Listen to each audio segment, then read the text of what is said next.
दोस्तों आज हम बात करने वाले हैं एक ऐसे मुद्दे के ऊपर जिसे हम शायद इंडिया का सबसे बड़ा स्कैम बोल सकते हैं। ये बात कर रहे हैं हम सन 2012 से लेकर 2016 के बीच में, जहां पे एक x MD and x CEO national stock exchange की मिस चित्रा रामाकृष्णन जी ने एक अपने जितने भी ऑर्गेनाइजेशनल डिसीजंस थे नेशनल स्टॉक एक्सचेंज के, उसको एक स्वामी जी के कहने पे एडवाइस पे लिए हैं, ऐसा एलिज किया जा रहा है। एंड ये एक बहुत ही दिल दहला देने वाली सिचुएशन है, क्योंकि नेशनल स्टॉक एक्सचेंज एक इतनी बड़ी एंटिटी है, एक इतनी बड़ी ऑर्गेनाइजेशन है जहां पे इन्वेस्टर्स के करोड़ों रुपए डेली बेसिस पे ट्रांजैक्शंस होती हैं। वहां की इनसाइडर इंफॉर्मेशन या अंदर की खबरें या अंदर के डिसीजंस एक बाहर का बंदा अगर ले रहा है तो ये कितने खतरे की बात है, मैं तो ये सोचता हूँ। ऐसे ही इसी मुद्दे के बारे में आज हम बात करने वाले हैं। मेरा नाम है Arpan Vajpayee and welcome to my channel cognition English.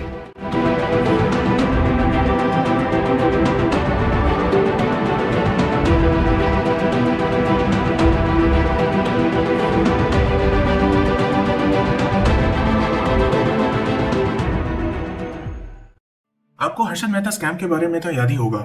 उस स्कैम के बाद हमें यह रियलाइजेशन हुआ था कि सेबी इन बाकी रेगुलेटर्स को हमने कितना अंडरमाइन किया हुआ था और बहुत ही स्ट्रॉन्ग लॉज और रेगुलेशंस बनाने की उस टाइम रिक्वायरमेंट जागी थी।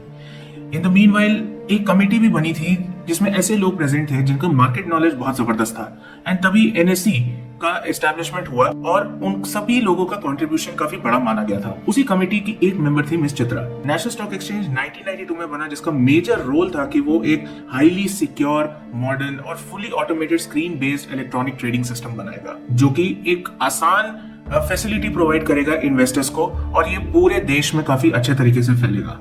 हम यहाँ पे 2013 से 2016 के बीच के बारे में बात कर रहे हैं, जहाँ पे मिस चित्रा को एक एमडी एंड सीईओ बनाया गया था 2013 में नेशनल स्टॉक एक्सचेंज का, और उनके पास बहुत सारी पावर्स थी being an MD and CEO. लेकिन कहीं पर यह बताया गया है कि बेसिक एलिगेशन है उनके ऊपर और बेसिक चार्ज ये बनाया गया है कि उन्होंने नेशनल स्टॉक एक्सचेंज के सारे डिसीजंस, मेजर डिसीजंस, भारी भारी डिसीजंस एक स्वामी, एक बाबा के कहने पर उन्होंने लिए हैं। कौन है ये बाबा, कहाँ से आए हैं बाबा, कोई लोकेशन कुछ नहीं पता लोगों को इस बारे में।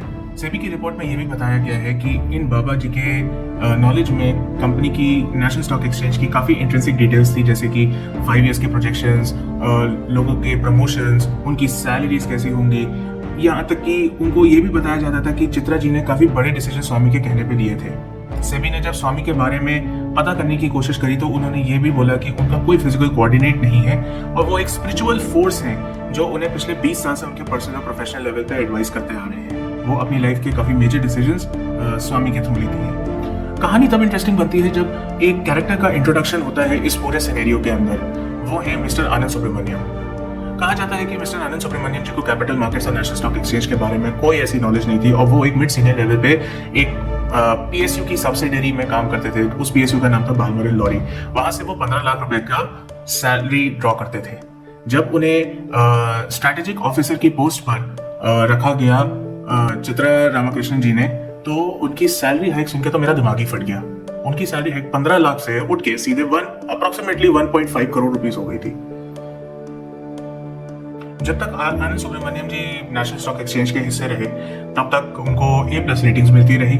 2016 तक में उनकी सैलरी करीब 4.2 करोड़ की हो गई थी, और he was the second person to Chitra ji, और ऑलमोस्ट सभी लोग आनंद जी को रिपोर्ट कर रहे थे। एंड आनंद जी जो है चित्रा जी को से बात करते थे, and Chitra ji used to take advice from Anand as well as from Swami ji. कमाल की बात यह है कि आनंद जी को भी नेशनल स्टॉक एक्सचेंज के अंदर लिया गया था अपॉन एडवाइस ऑफ द स्वामी। आनंद जी जो है हफ्ते में सिर्फ 4 दिन काम करते थे। उनका कोई भी ज्वाइनिंग डेटाबेस या एम्प्लॉय रिकॉर्ड से डॉक्यूमेंटेशन प्रॉपर नहीं है। उनकी सैलरी भी कभी सेबी में रिपोर्ट नहीं हुई, और rather than he was performing the duties of a key managerial personnel. उनके जितनी भी international and domestic flight travels थी वो सब बिजनेस क्लास थी, क्योंकि वो स्वामी जी ने खासकर रिक्वेस्ट किया था उनसे। इनफैक्ट स्वामी जी ने यह भी बोला था कि अब जो भी इसकी सैलरी में इंक्रीमेंट होगा उसका वो हिस्सा ग्रैटिट्यूड के बेसिस पे स्वामी जी को भेज दिया जाएगा। अर्न्स्ट एंड यंग अपने फॉरेंसिक इन्वेस्टिगेशन के अंदर ये चीज भी डिस्क्लोज करता है कि उन्हें ये ऐसा लगता है आनंद सुब्रमण्यम और स्वामी एक ही बंदे हैं जो कि इस पूरे सिचुएशन को कंफ्यूज कर रहे हैं।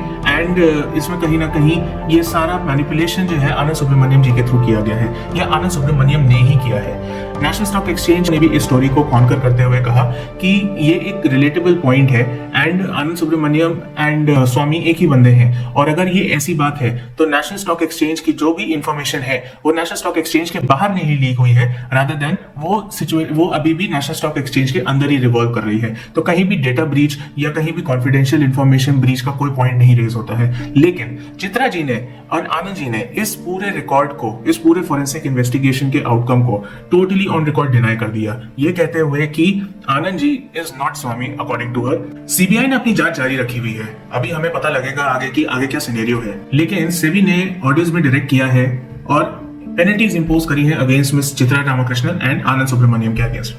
वो मैं बताता हूँ आपको। चित्रा जी को जो है 3 करोड़ की पेनल्टी लगी है एंड ये भी उनके ऊपर इंपोज किया गया है कि वो 3 साल तक बैन है किसी भी स्टॉक डीलिंग्स, डिपॉजिटरीज, इंटरमीडियरी या क्लीनिंग कॉर्पोरेशंस के साथ डील करने में। आनंद जी को 2 करोड़ की पेनल्टी लगी है और उन्हें भी रिस्ट्रेन कर दिया गया है कि वो किसी भी एसोसिएशन या कोई भी मार्केट इंफ्रास्ट्रक्चर इंस्टीट्यूशन या किसी भी इंटरमीडियरी से एसोसिएट नहीं करेंगे 3 साल के लिए।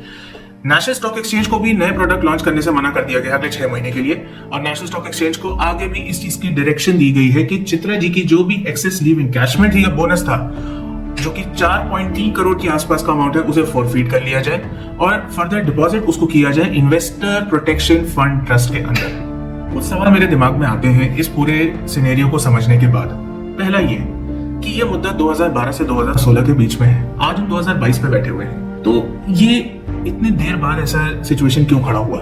सबसे पहला सवाल। दूसरा सवाल, ये स्वामी सच में भी एग्जिस्ट करते हैं कि नहीं? कौन है ये स्वामी और इनका इंटरेस्ट क्या है इन सारी चीजों में? इससे किन किन लोगों को फायदा हो सकता है? दूसरी बात, कुछ सवाल आनंद सुब्रमण्यम के लिए ये सवाल उठ के आते हैं कि वो किसी भी बिना डॉक्यूमेंटेशन और बिना एनएससी के बैकग्राउंड के हायर क्यों किए गए? उनकी इतनी सैलरी हाई कैसी थी? किसी ने कोई ऑब्जेक्शन क्यों नहीं उठाया? ये सारे फैक्टर्स जो मैं आपसे अभी डिस्कस किया, ये मेरे हिसाब से तो एक बहुत बड़े स्कैम का खुलासा होने का इंडिकेशन दे रहा है। लेकिन एक्चुअल में इस चीज के बारे में क्या खुलासा होता है, क्या फाइंडिंग्स होती हैं, ये तो आपको सीबीआई या अदर गवर्नमेंट अथॉरिटीज जिनके पास ये पावर है वही बता सकती हैं। एंड हम वेट करेंगे इस चीज के लिए।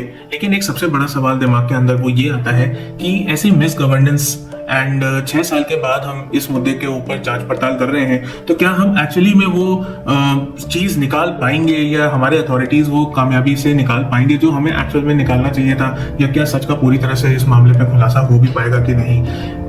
ये एक सोचने वाली बात है। हमारी वीडियोस को लाइक, शेयर एंड सब्सक्राइब जरूर करें, क्योंकि हमें लगता है कि हम अपनी थोड़ी मेहनत से एंड आपके मोटिवेशन से ऐसी चीजें या ऐसे पॉइंट्स के ऊपर बात करते हैं जो शायद आपकी लाइफ में थोड़ा बहुत वैल्यू ऐड करते हो। एंड हम ऐसे आगे करते रहना चाहते हैं। ऐसे आगे हमें इनेबल करने के लिए प्लीज हमारे चैनल को सब्सक्राइब कीजिए, इससे हमें बहुत प्रोत्साहन मिलता है। मेरा नाम है अर्पण वाजपेयी, मैं हूँ कॉग्निशन इंग्लिश से। Signing off today. Thank you.